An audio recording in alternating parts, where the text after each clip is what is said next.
Você está em um luxuoso cruzeiro mediterrâneo, cercado por mordomias, festas e vistas de tirar o fôlego. O Costa Concórdia é o palácio flutuante perfeito, símbolo de segurança e status. Então vem o comando. Aproxime-se da ilha de Giglio para impressionar os passageiros. Parece inofensivo. Porém, esse gesto de vaidade levou o comandante Francesco Schettino a desviar da rota permitida e raspar o casco contra um recife, abrindo um buraco de cerca de 50 metros e iniciando o desastre mais emblemático da engenharia naval moderna. Em segundos, a embarcação de mais de 114 mil toneladas começou a inclinar-se, escancarando perdas, pânico e vulnerabilidades. Um ato de show, um cruzeiro descontrolado. É aí que o luxo encontra o abismo. Você está no ponte principal da Costa Concórdia na noite de 13 de janeiro de 2012. Um simples pedido do maître Antonello Tievoli, fazer um salute, aproximar-se da ilha de Giglio para impressionar os moradores com o luxo do navio, parece inofensivo. Mas o capitão Francesco Schettino aceita a manobra, ainda que contra os protocolos de segurança. Menos de 160 metros separam o navio dos recifes. Ela segura a comunidade em fascínio, mas se aproxima demais. Às 21h36, Schettino assume o comando, ajustando a rota de forma agressiva. 300 graus, 310 graus, 335 graus, até chegar a 350 graus, acariciando a costa com soberba. Ele foi advertido por antigos colegas para manter distância, mas insistiu. Em vez de honrar o obstáculo marítimo, a soberba reina. O casco atinge uma rocha de escola pícola, perfurando aproximadamente 35 metros de comprimento abaixo da linha d'água, abrindo uma brecha que inundou os compartimentos internos e deixou o navio à deriva. A vaidade virou desastre.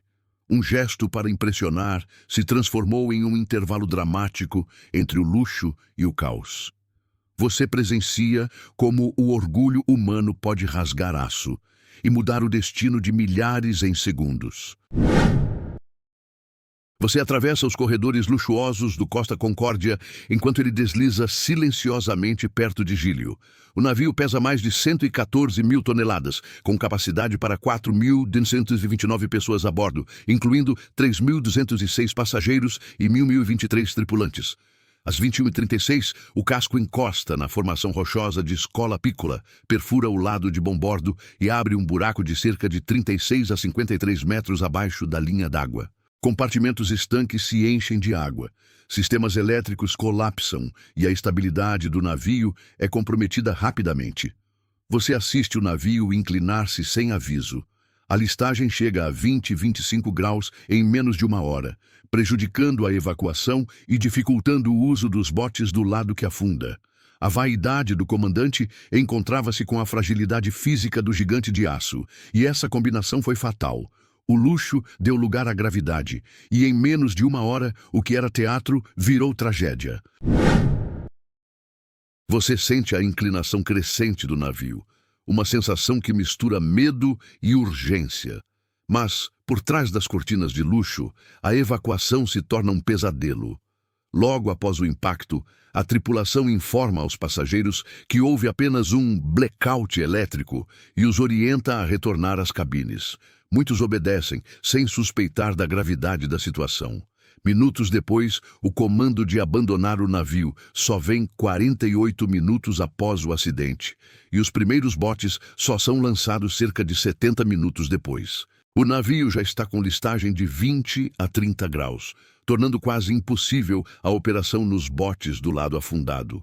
Com isso, um caos se instala. Tripulantes desorientados.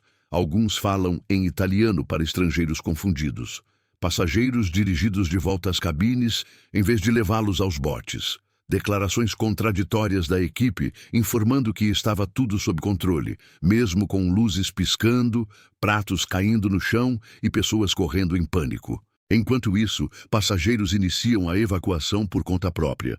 Algumas tripulações competentes, como o oficial Simone Canessa e o vice-prefeito local Mário Pellegrini, tomam iniciativa e ajudam grupos a alcançarem botes de forma improvisada. Em meio ao tumulto, muitos ficam trancados dentro do navio. Os corredores se tornam verticais e pessoas escorregam em meio ao caos. Uma cena que lembra o Titanic, mas em território europeu. Você já viu a Costa Concórdia meio submersa, inclinada na água perto da ilha de Giglio? Agora visualize. Um time multinacional de cerca de 500 engenheiros e técnicos, trabalhando 24/7 por meses, prepara o maior salvamento naval da história moderna. Esse é o enredo da operação de Parbuckling, erguer o navio de volta à vertical depois do naufrágio. O plano envolveu construir plataformas artificiais subaquáticas resistentes com concreto e aço, apoiadas em 6 estruturas no leito marinho.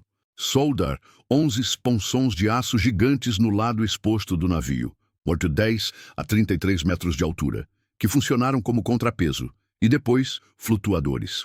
Instalar strand jacks hidráulicos, pontes de aço operadas por jacks conectados a correntes capazes de exercer mais de 6.000 toneladas de força ativa durante a rotação. O processo foi conduzido em 3 fases cuidadosamente planejadas.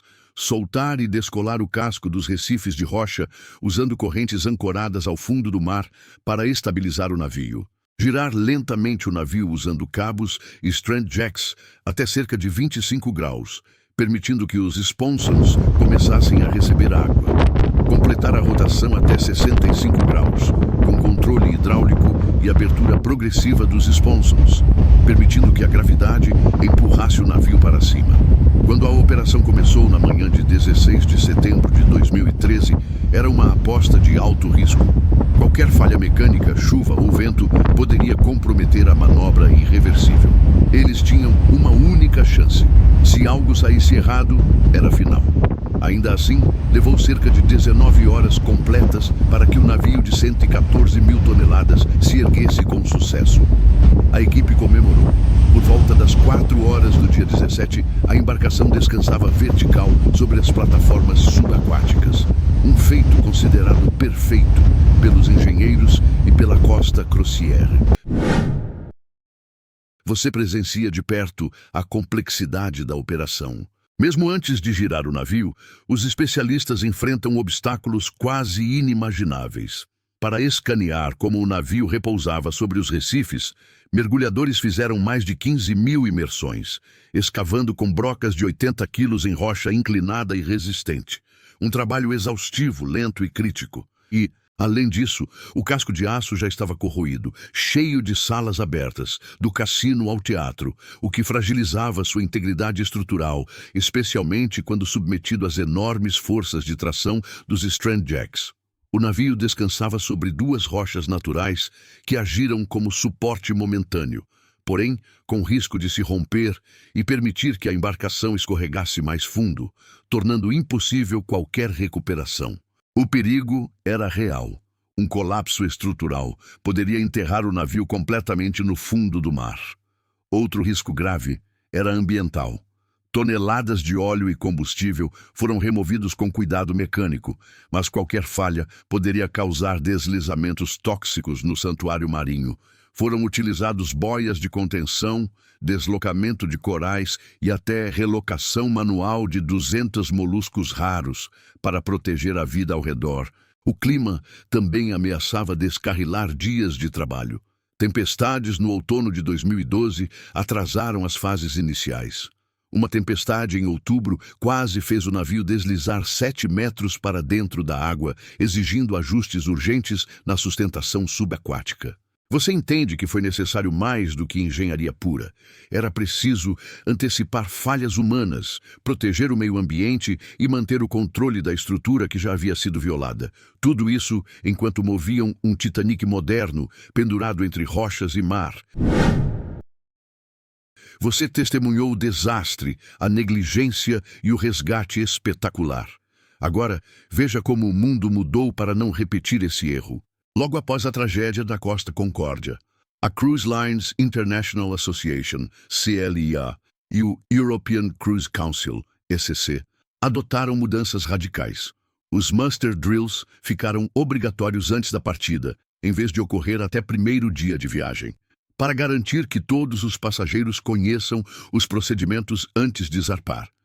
As normas SOLAS também foram revisadas. A partir de 2015, exigem registro da nacionalidade dos passageiros para facilitar buscas em emergências, sinalização de rotas de fuga padronizada e reforço no número e distribuição de botes salva-vidas em ambos os lados do navio, mesmo com listagem moderada. Você vê a ponte da embarcação transformada. Visitantes passaram a ser proibidos de circular durante manobras complexas, e o conceito de Bridge Resource Management foi incluído na rotina de comissões técnicas para evitar decisões unilaterais e reforçar a comunicação entre oficiais. Além disso, treinamentos intensivos foram instaurados, drill completos a cada 6 meses, prática de lançamento de botes com inclinações simuladas e simulações de controle de multidão e evacuação sob pressão. E mais, os navios agora possuem redundâncias, sistemas elétricos de backup, rota planejada por equipe, sensores automáticos e gestão em terra que monitora rotas em tempo real. Muitas das reformas surgiram para evitar que outro comandante homem-estrela cometa o erro de desviar da rota por vaidade. Hoje, 32 vidas foram perdidas, mas as consequências transformaram a indústria. O Concórdia se tornou uma aula viva sobre ética, liderança consciente, regulamentos rígidos e a importância de não subestimar os protocolos. Os novos regulamentos nasceram do orgulho humano e da tragédia, moldando um legado que exigirá vigilância contínua. Você viu como um simples ato de vaidade, afastar-se da rota para impressionar, desencadeou um desastre que custou 32 vidas. Mas também acompanhou a astúcia e engenhosidade humana, uma operação colossal de resgate e mudanças que redefiniram os padrões de segurança marítima. Hoje, a indústria relembra a Costa Concórdia como um caso emblemático. As muster drills agora são obrigatórias antes da partida, reforçando que cada passageiro saiba onde se encontra e como reagir em uma emergência. Essa mudança foi formalizada pela Convenção SOLAS a partir de 2015, para minimizar o risco de pânico e desorientação em crises. O controle de acesso à ponte tornou-se rígido. O planejamento de rota passou a exigir concordância entre oficiais. Não mais depende apenas do capitão. Treinamentos e simulações de evacuação tornaram-se frequentes, com protocolos ajustados às lições da Concórdia. Cada falha humana foi convertida em reforço técnico e cultural nos navios atuais. O fato é que, mesmo após a tragédia, a engenharia respondeu com educação, construindo resgates espetaculares e sistemas que minimizam a chance de repetição.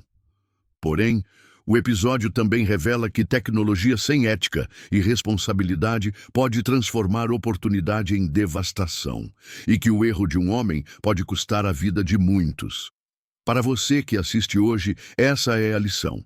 Sonhos de grandeza sem cautela podem gerar tragédia. Mas é possível aprender com os erros, adaptar regras, treinar pessoas e evoluir para um futuro seguro. Essa é a síntese da Concórdia. Ambição e catástrofe, engenharia e reconstrução, vaidade e vigilância, uma história que nos chama à responsabilidade diante da tecnologia e do poder.